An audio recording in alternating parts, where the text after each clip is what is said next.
करके मुझे बहुत ही खुशी हो रही है। आप जानते हैं आदरणीय डॉक्टर भीमराव जी के बारे में जितना भी कहा जाएगा वो सब कुछ कम है। वे एक इतने महान व्यक्ति थे, ये भारत के संविधान के सूत्रधार थे और एक तरीके से ये कहा जाए जो सहस्राब्दियों से हमारे देश में विसंगतियां समाज में उत्पन्न हो गई थी, उसको दूर करने के लिए उन्होंने काफी प्रयास किया था। देखिए सुना था, उन्होंने काफी प्रयास किया था। समानता, स्वतंत्रता और भाईचारा ये उनकी मुख्य मांग थी। ये चाहते थे कि हमारे समाज में स्वतंत्रता हो, सभी लोग स्वतंत्र रूप से आगे बढ़ें और आपस में समानता हो, सब लोग एक समान हो, आगे बढ़ने का एक समान अवसर मिले और आपस में भाईचारा हो। इसके मूल मंत्र को ये रखते थे और इसी को हमारे संविधान में इन्होंने उल्लेखित किया।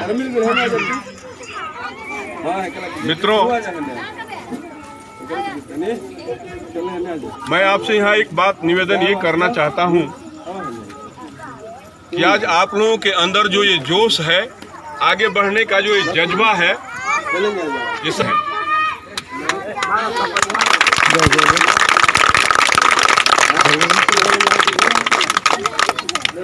डॉक्टर साहब, मैं एक छोटी सी बात आपको बताना चाहता हूँ कि 1949 के 25 नवंबर को जब हम लोगों का संविधान पूरा हो गया और संविधान समाप्त करने के लिए जब अंतिम सभा हो रही थी, उस समय उन्होंने कुछ बातों को बताया था। उन बातों को आज आप लोगों ने गौर करना है और आगे भी गाइडलाइन बना करके रखना है। उसी रास्ते पर आपने चलना। आपका वो रास्ता, उनकी जो बातें हैं आपके रास्ते को हमेशा पथ निर्देशित करती रहेंगी।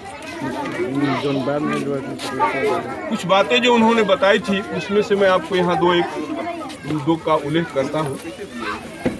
सबसे पहले उन्होंने कहा था हमारा देश 26 जनवरी 1950 को पूर्ण रूप से गणतंत्र हो जाएगा, गणतांत्रिक व्यवस्था को अपना लेगा। लेकिन ये व्यवस्था लगातार लागू रहेगी। हम अपने देश की स्वतंत्रता को संभाल पाएंगे हर समय या नहीं संभाल पाएंगे, इसमें मुझे संशय है। उन्होंने कहा था, संशय क्यों है? देश हमारा पहले भी गुलाम रह चुका है और उससे भी दुख की बात है कि गुलाम रहने में, हमारे देश को गुलाम होने में हमारे ही लोगों की गलती थी, हमारे ही लोगों ने गद्दारी की थी। जैसे उन्होंने इस बात का उल्लेख किया कि धार में जब मोहम्मद बिन कासिम ने चढ़ाई किया तो उसने वहाँ के राजा के सेनापति को रिश्वत दिया और उस रिश्वत के चलते सेनापति जब ठीक लड़ाई का मौका आया तो लड़ाई में शामिल नहीं हुए और मोहम्मद बिन कासिम जीत गया था।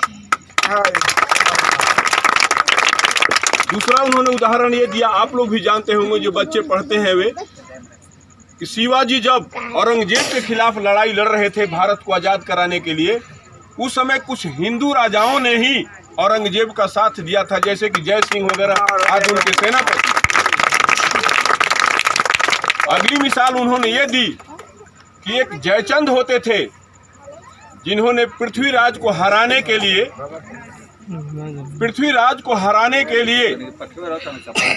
मोहम्मद गोरी को आमंत्रित करके लाए थे भारत में। मित्रों, आगे उन्होंने कहा था कि सिख सरदार भी एक बार अंग्रेजों से छुटकारा पाने के लिए लड़ाई लड़ रहे थे। उस समय उनके जो सेनापति गुलाब सिंह जी थे, वो अंग्रेजों से रिश्वत लेकर के और अपने घर में बैठ गए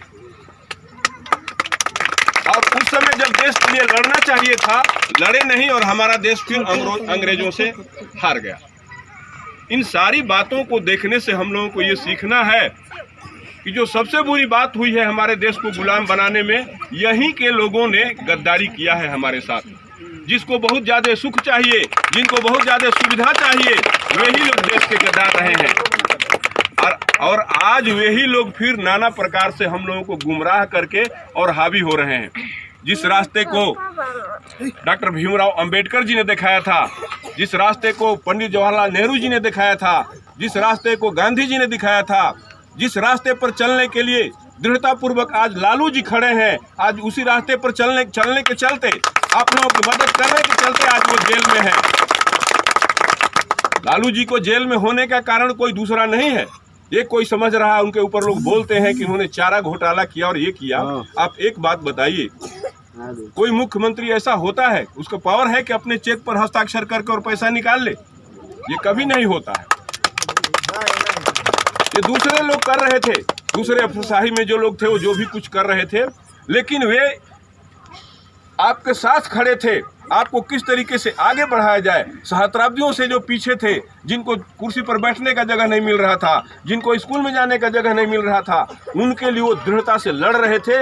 लालू जी की सिर्फ यही गलती थी, इसीलिए उन पर नाना प्रकार का लांछन लगा करके उनको जेल में डाला गया है।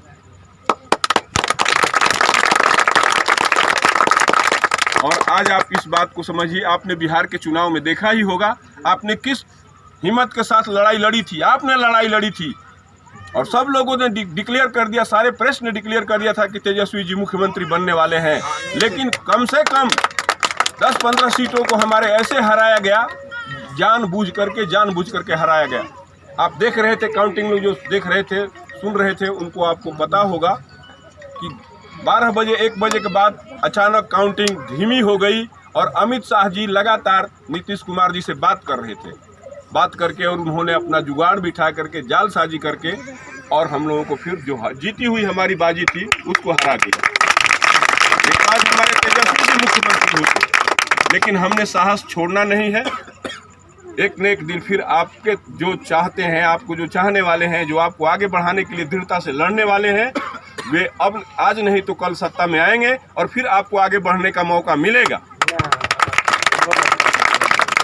उन्हीं के कहने से आपको समझना चाहिए कि मैं जो दौड़ करके अभी आप यहाँ काली माई के पास, पासवान जी लोगों के पास रहा, अभी रमडीहरा जा करके आया और फिर आपके बीच में आकर के दौड़ के आ रहा हूँ, वो सिर्फ उन्हीं लोगों के चलते। लालू जी का ये संदेश है कि हमारे लोगों के बीच में जाइए, यही लोग हमारे मालिक हैं, असली मालिक हमारे यही है, दलित बस्ती में बसते हैं, लालू जी कहते हैं।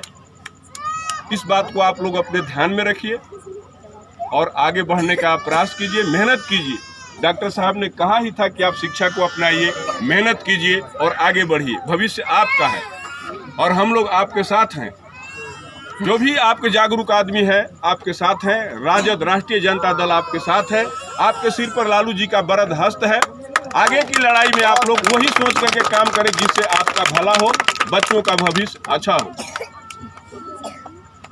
और मैं आपका ज़्यादा समय नहीं लेते हुए आपको अपनी वाणी को विराम देना चाहूँगा और अपनी वाणी को विराम देने से पहले पुनः मैं आप लोगों को एक बार अभिवादन करता हूँ, आप लोगों का शुक्रगुजार करता हूँ और आपके मनोबल को मैं साथ देता हूँ।